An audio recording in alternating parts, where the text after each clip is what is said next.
Do you remember that feeling? That specific kind of magic that only happened once a year, usually starting around November? It wasn't just about the day itself, it was about the book. The Sears Wish book. You'd spend hours on your stomach on the living room rug, circling every single thing you hoped Santa would bring. And then, finally, the sun would come up on December 25th. The wrapping paper would fly, and for a few hours, the world was perfect. Today, we're going back to those mornings to unwrap the toys that defined our childhoods. Let's start with one that sounds a little crazy today.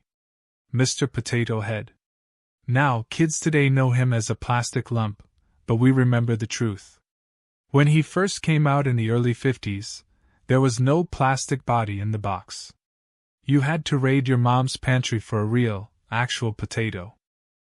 You'd stick those plastic eyes, ears, and mouths right into the vegetable. If you didn't have a potato, a cucumber, a yam, or even a hard-boiled egg would do. It was messy, it was weird, and if you forgot about him under your bed for a few weeks, well, let's just say he started to smell pretty bad. Eventually, they gave us the plastic body, but the original version was pure imagination. Then there was the smell of play-doh. You can smell it right now, can't you? That distinct, salty, earthy scent. But here's the kicker, it wasn't supposed to be a toy at all. It started its life as a wallpaper cleaner. People used it to rub soot off their walls in the days of coal heating. When they realized kids were using it to make little sculptures, they took out the cleaning chemicals, added some color and that almond scent, and a legend was born. It was simple. It dried out if you left the lid off. And it inevitably got stuck in the carpet. But it was the perfect tool for a rainy afternoon. For the boys, and plenty of girls too, there was nothing like finding a Matchbox car in your stocking. They were called Matchbox for a reason. They came in boxes that looked exactly like matches. They were tiny, detailed, and made of heavy die-cast metal. You could fit a whole fleet of them in your pocket. We built entire cities in the dirt of the backyard. Roads carved out with a stick, tunnels made from soup cans. These cars were tough. They chipped, they got rusty, and they lost wheels, but they were treasured. And at less than $1 apiece, they were the kind of treat you might actually talk your parents into buying on a regular grocery trip. Then, in 1958, the world went round and round. The hula hoop. It wasn't high-tech. It was literally just a plastic tube. But for a few years, you couldn't walk down a sidewalk in America without seeing someone gyrating their hips, trying to keep that thing airborne. Wham-O sold millions of them. It was a craze that took over the entire country. Kids were natural at it. Parents? Not so much. Watching your dad try to hula hoop after Christmas dinner was usually the best gift of all. It was simple physical fun that got us out of the house until the street lights came on. If you wanted a friend who could talk back, you asked Santa for Chatty Cathy. She was magic. You pulled the string on her back, and she actually spoke. I love you. Or, please take me with you. It seems basic now, but back then, a talking doll was revolutionary. Mattel changed the game with her. She wasn't just a baby to take care of, she was a personality. Of course, if the string got stuck or the voice box warped, she started to sound a little demonic. But to a little girl in 1960, she was the best friend money could buy. And then there was the toy that did absolutely nothing, until you found a staircase. The Slinky. It walks downstairs, alone or in pairs. You can hear the jingle, can't you? It was invented by accident by a naval engineer who dropped a tension spring and watched it walk across the floor. It was mesmerizing for about 20 minutes. You'd watch it march down the steps, step by step, with that satisfying shink-shink sound. But we all know the tragedy of the Slinky. One wrong move, one twist, and it was tangled forever. A kinked Slinky was a heartbreak that no amount of bending could fix.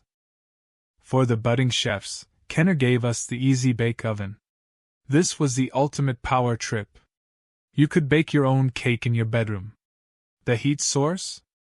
A single, searing hot 100-watt light bulb. It took forever. You'd slide that tiny pen in, wait an eternity, and pull out a disk of warm, semi-solid batter. It tasted like chemicals and sugar. But you made it. And you forced your parents to eat every single crumb, and they smiled and told you it was delicious. Now, boys didn't play with dolls. Absolutely not. Until Hasbro introduced G.I. Joe. They called him an action figure. And suddenly it was okay. He was 12 inches of American hero.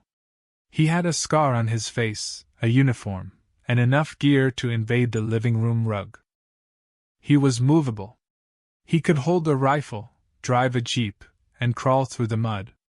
Unlike the stiff plastic soldiers we bought in bags, G.I. Joe was an individual. You didn't just set him up, you became him. He was the star of a million backyard wars. Then there was the red frame of frustration, the Etch-a-Sketch. Ohio Art gave us a drawing toy with no pencils and no paper. Just 2 white knobs and a screen full of aluminum powder. One knob went up and down, the other left and right. If you wanted to draw a staircase? Easy. If you wanted to draw a circle? Impossible. You'd spend an hour working on a masterpiece, and then your little brother would bump you, or you'd sneeze. One shake, and it was gone. The ultimate lesson in letting go. In 1959, a fashion model named Barbie moved into the neighborhood. She wasn't a baby doll. She was a grown-up. She had a job, a car, and a dream house. For the first time, girls could act out stories about being a teenager or a career woman, not just a mother. She was controversial, sure.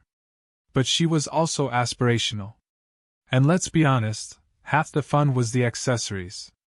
The tiny shoes you immediately lost. The little plastic hangers.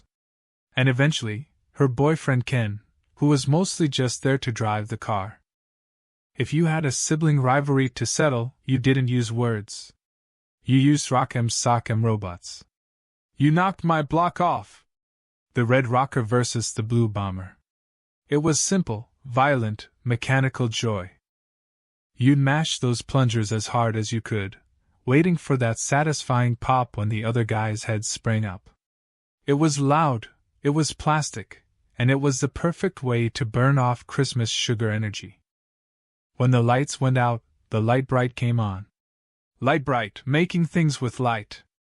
You punched those little colored plastic pegs through black paper to create glowing art. It was beautiful. Until you dropped the box. Finding a clear plastic peg in a shag carpet with your bare foot was a rite of passage for 1960s parents. But seeing your name in lights in your own bedroom made it worth the pain.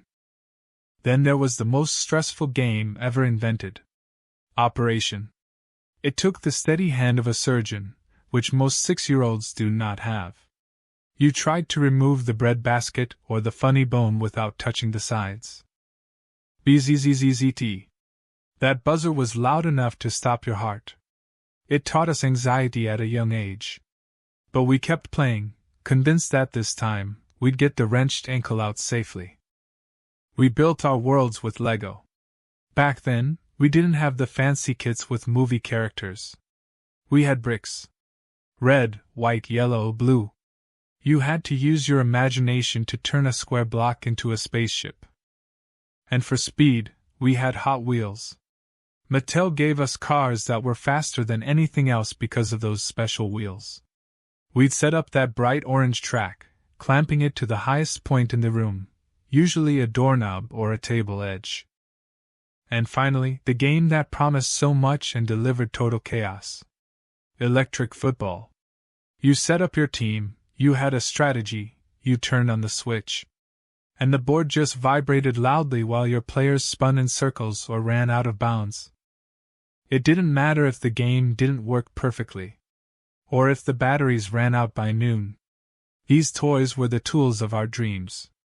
They were built to last, and they built memories that lasted even longer.